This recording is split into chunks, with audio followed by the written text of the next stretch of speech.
În materialul de astăzi voi deschide niște subiecte mai sensibile pentru opinia internă și internațională, care toate au legătură cu războiul din Ucraina. Unul câte unul dintre aceste subiecte îl voi aminti zilnic. Multă lume se întreabă ce se va întâmpla cu Ucraina dacă nu mai este susținută de Statele Unite ale Americii și de Uniunea Europeană. Cum pot pierde Occidentul și în mod special Statele Unite ale Americii supremația după retragerile din Afganistan și posibila retragere din Ucraina și cum se poate prăbuși SUA și Uniunea Europeană în urma acestor retrageri. Care vor fi consecințele retragerii sprijinului pentru țările din estul Europei și în mod particular pentru România? Care sunt pericolele majore care pândesc România în 2024? Cum se va schimba lumea dacă țările BRICS preiau inițiativa? V-am făcut curioși?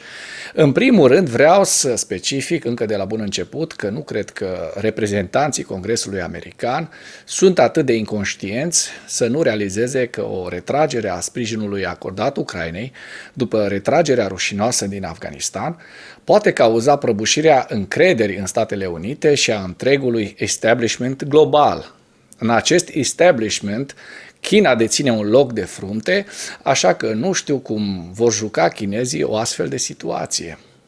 Însuși secretarul american John Kirby spune că oprirea sprijinului Statelor Unite ale Americii pentru Ucraina va aduce Rusia la granițele NATO, lucru care poate activa articolul 5 din Carta Alianței, care spune că va trebui să plătească pentru asta cu sângele americanilor. În opinia lui John Kirby, președintele Federației Ruse Vladimir Putin contează pe faptul că Statele Unite vor înceta să susțină Ucraina, iar acesta va deveni un cadou grozav pentru el. Kirby este convins că dacă Putin va cuceri Ucraina, se va găsi în pragul unui conflict cu NATO.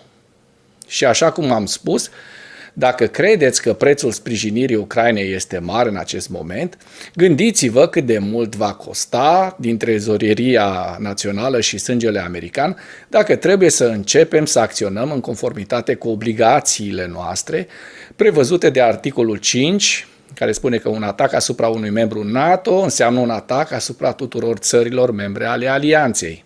A mai spus Kirby.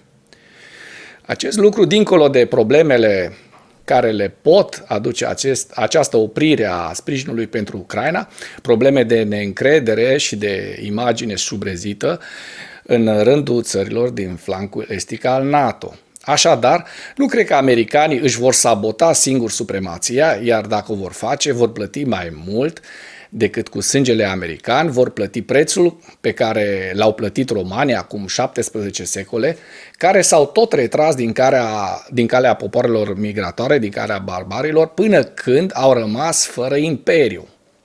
Imperiul american este unul tânăr la adolescență care ar mai putea să conducă lumea încă sute de ani de acum încolo, dar depinde de leadership-ul de acolo, dacă o vor face sau nu și vor salva din nou situația, așa cum au făcut-o în primul și al doilea război mondial, sau vor lăsa lumea să se scufunde din nou în întunericul evului mediu.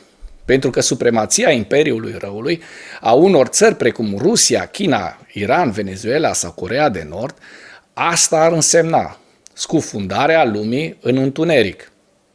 Chiar Imperiul Roman, cu toate problemele sale financiare, a dăinuit mai bine de 4 secole. Dar să nu ne lungim în speculații, pentru că ucrainenii continuă să reziste eroic, provocând pierderi mari armatei rusești pe toate fronturile.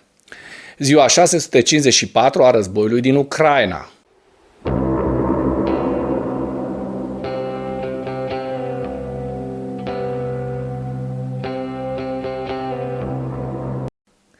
Statul major al forțelor armate ale Ucrainei spune că pierderile Federației Ruse în momentul de față au depășit 338.000 de oameni.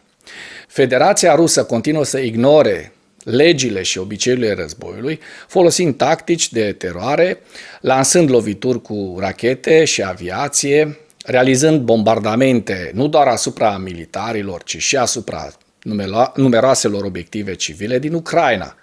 În ultima zi au fost 95 de ciocniri armate. În total, armata rusă a lansat 28 de rachete și 27 de atacuri aeriene către pozițiile trupelor și așezările ucrainene. Ca urmare a atacurilor teroriste rusești, din păcate, din nou, sunt morți și răniți în cadrul populației civile. Distrugerea și deteriorarea clădirilor rezidențiale private și alte infrastructuri civile au avut și ele de suferit. Dacă până în acest moment ai găsit informații utile în material, contribuie cu un like și cu o distribuire a acestui videoclip pentru a ajunge la cât mai multă lume. Rușii au lansat lovituri aeriene asupra regiunilor Kharkiv, Luhansk și Donetsk.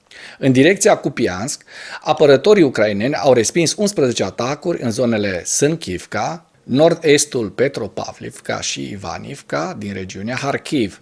În direcția Liman, forțele ucrainene au respins atacul rusesc din zona regiunii Spirnogo-Donetsk. În direcția Bahmut, soldații ucraineni au respins 13 atacuri rusești în zonele Bogdanivka, Ivanivka, Klishchivka și Andriivka din regiunea Donetsk. Forțele de apărare ale Ucrainei continuă operațiunile de asalt la sudul regiunii Bahmut, Donetsk, provocând rușilor pierderi de forțe și echipament, consolidându-se la granițele atinse.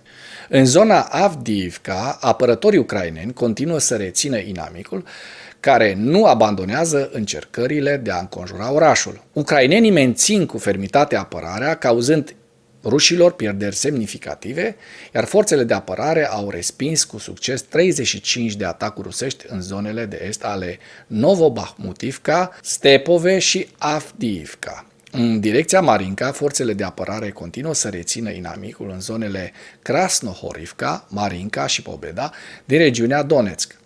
Aici apărătorii Ucrainei au respins 24 de atacuri.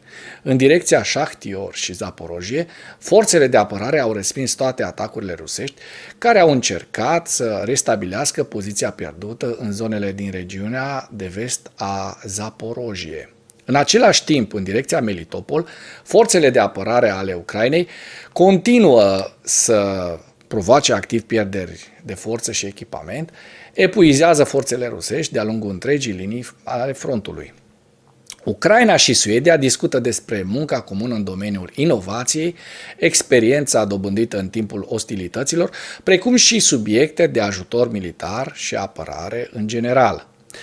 Despre aceasta s-a discutat și în cadrul unei întâlniri între ministrul apărării al Ucrainei, Rustem Umerov, și comandantul suprem al forțelor armate ale Suediei, generalul Mikael Bydén. Dintre subiectele de pe ordinea de zi s-a numărat și potențiala aprovizionare cu aeronave Gripen către forțele aeriene ucrainene. Se desfășoară lucrări bilaterale fructuoase în ceea ce privește transferul aeronavelor Gripen către noi, a spus ministrul adjunct al apărării, Ivan Gavriliuk, care a mai adăugat că există anumite probleme legate de NATO, dar și-a exprimat speranța că va reuși să obțină aceste avioane. Comandantul șef al forțelor armate suedeze, generalul Mikael Bydén, care a condus delegația suedeză, a menționat că problema transferului aeronavelor Gripen în Ucraina este în discuție atât la nivel politic cât și operațional militar. Știu că dialogul dintre țările noastre continuă, așa că așteptăm decizii politice, a spus generalul Bydén. Ar fi ceva grozav ca armata să aibă atât avioane și cât și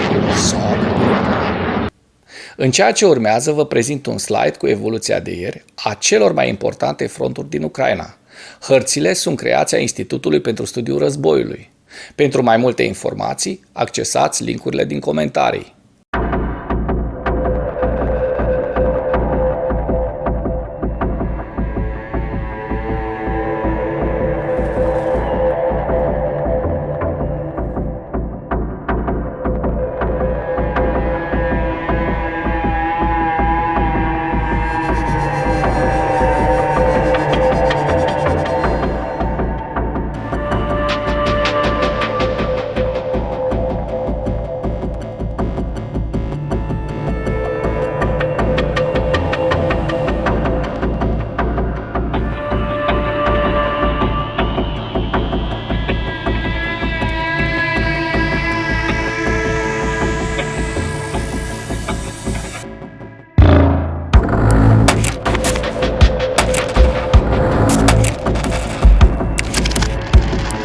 Mulțumesc pentru vizionare. Dacă vrei să susții acest canal, abonează-te la Animatura. Apreciez mult asta.